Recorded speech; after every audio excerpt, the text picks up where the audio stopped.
Hello, everyone, and welcome to the best and worst of Walt Disney World. I am your host, Ryan O'Clavin, and today's episode, we're going to be talking about the top 4 things about Hollywood studios. And to join me for this discussion, we've got Mr. Charles Boda. Hey, folks. Mr. Corey Frescanero. Close enough. Hey, guys. Frescanero.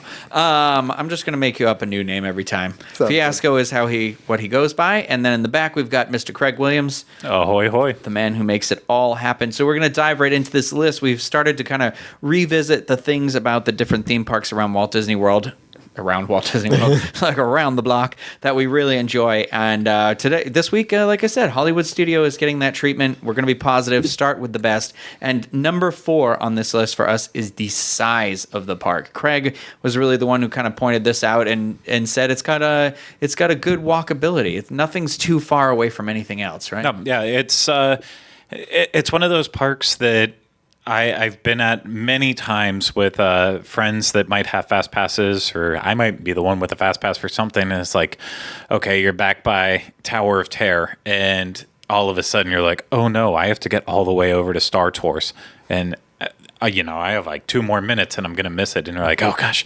okay, we got to run right now, and then you get over there and like, oh, it took me 3 minutes to just walk down Sunset Boulevard and then just go past the Chinese theater, and then after another 50 yards I'm just there. And like, yeah, that's one of the long stretches going from the front of the park all the way back to Toy Story Land. Yeah, you have to kind of loop and make your way past One Man's Dream and then take the long stretch back, and especially if you're going to Alien Swirling Saucers, yeah, it's pretty deep back there, but it's still not as bad as saying like, oh, I'm going to go from Big Thunder Mountain all the way to Space Mountain, or going from Spaceship Earth all the way back to the American Adventure. Like those are some serious hikes. And Hollywood Studios it feels like there's no distance that ever takes you more, even if you're a slow walker. We'll say maybe 10 minutes max to get anywhere you're going in there. But for most people, I feel like it's 5 minutes or less. Yeah. And then once they open Star Wars Galaxy's Edge, that Toy Story Land by Alien Swirling Saucers will kind of open it up and be able to get to do kind of a horseshoe roundabout in the back of the park back there, which will be even nicer. But you do make a good point. It's got that bespoke layout. You go in and it's like a spider, all the legs that come out everywhere. So sometimes the backtracking can be a little frustrating, but when you think about it being like it takes me a third of the time to get from one thing to another as it does in all the other parks, it is kind of like, I do enjoy that. So yeah. Next on our list, we have the thrills. So I never really thought about it before, but Hollywood Studios could be considered one of the parks, if not the park, to have the most thrilling of all the attractions in one place.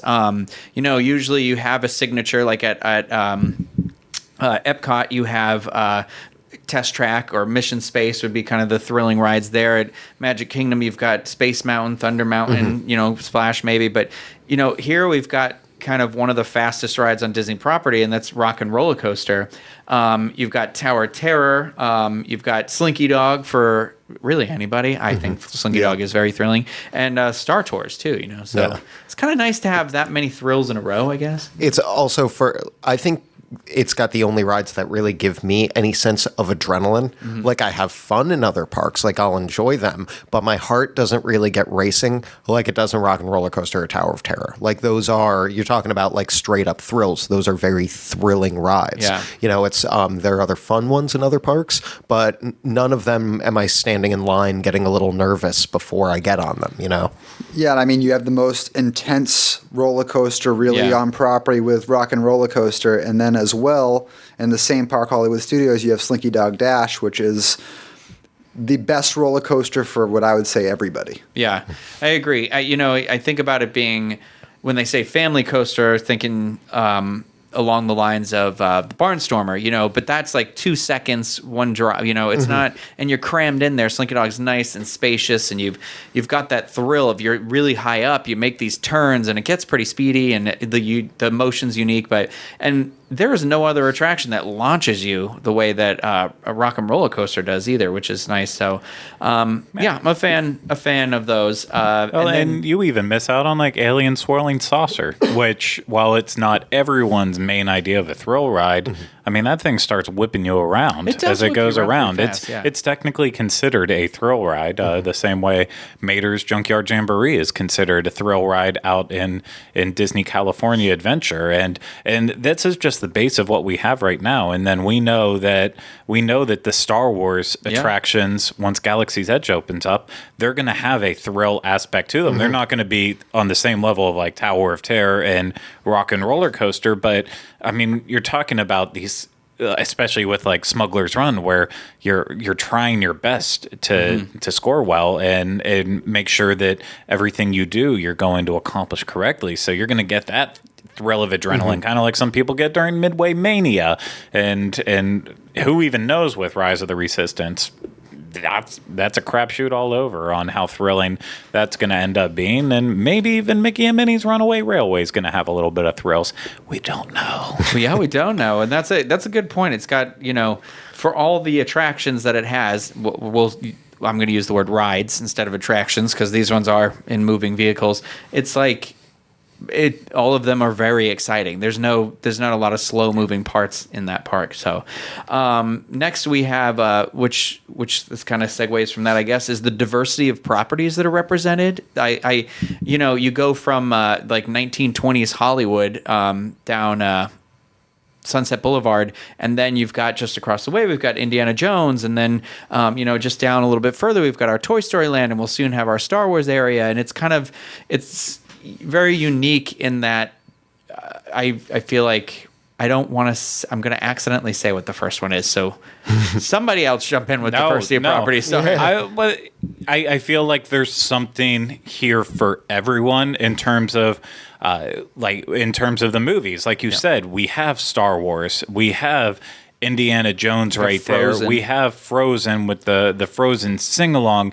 You have Toy Story Land. You have The Incredibles set up on the Pixar way. You have Disney Junior for the youngins that are back there doing whatever. You have Ariel. You have Beauty and the Little Mermaid, not just Ariel. There's more than just her with the whole Little Mermaid gang. They're all there. But then Beauty and the Beast and then technically, so you've got all of those movie franchises and TV all based around there. And then the like ultimate culmination of Disney animation with Fantasmic that happens at the end of each night. And then you technically have some original concepts in terms of the follow through, but with intellectual properties tied in with like Hollywood Twilight Zone Tower of Terror. I mean, that's borrowing from the lore of the Twilight Zone and takes aspects from that. But overall, like they could have made that ride without the Twilight Zone aspect of it and still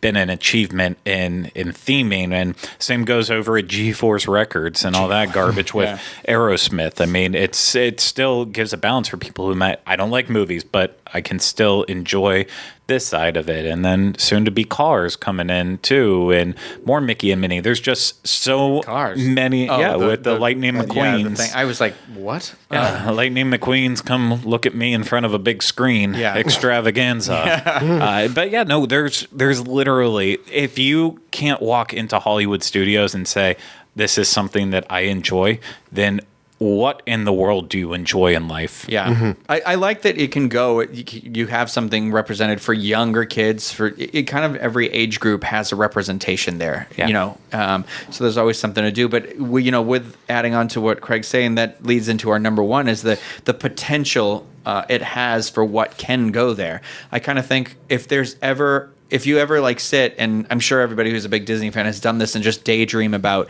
wouldn't it be crazy to have this sort of a Disney afternoon throwback or whatever, but you're like, but where would that go? You could, Hollywood Studios, Disney has officially acquired 20th Century Fox, like anything from that property, if they choose to represent any of that, like where can it go? Hollywood Studios.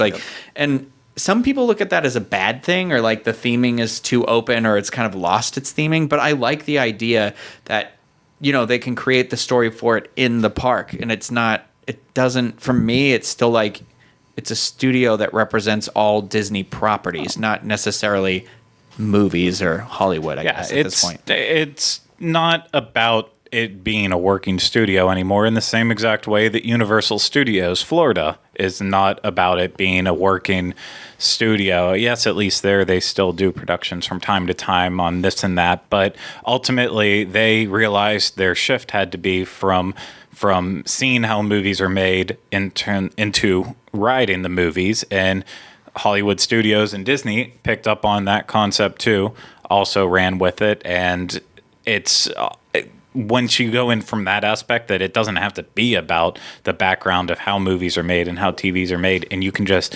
immerse guests into all of these different properties that you own, all the original ones, all the ones that have been purchased through all the different means. It really is just endless on where it can go. You know, people all the time say, I want a Halloween town from Nightmare Before Christmas. Hollywood Studios is a place where you can do it. Just anything related to villains. Hollywood Studios is a place where it feels like it would absolutely have a home. If Tron wouldn't have ended up going into Magic Kingdom, I feel like Tron could have had a home. Yeah, gosh, definitely. Imagine if they had like made a whole little. You could have walked down like an actual like street. It could have been more than it. It's almost like what you're saying. Like it could be even more than it would be anywhere else too. You know. And I think that's like an important distinction with it is like. Because there's what we expect from the other parks, there's this direct theming of you need to fit in. If we don't think something fits in properly, we get a little angry about it. You know, they constantly talk about like, well, what if Indiana Jones went to Animal Kingdom?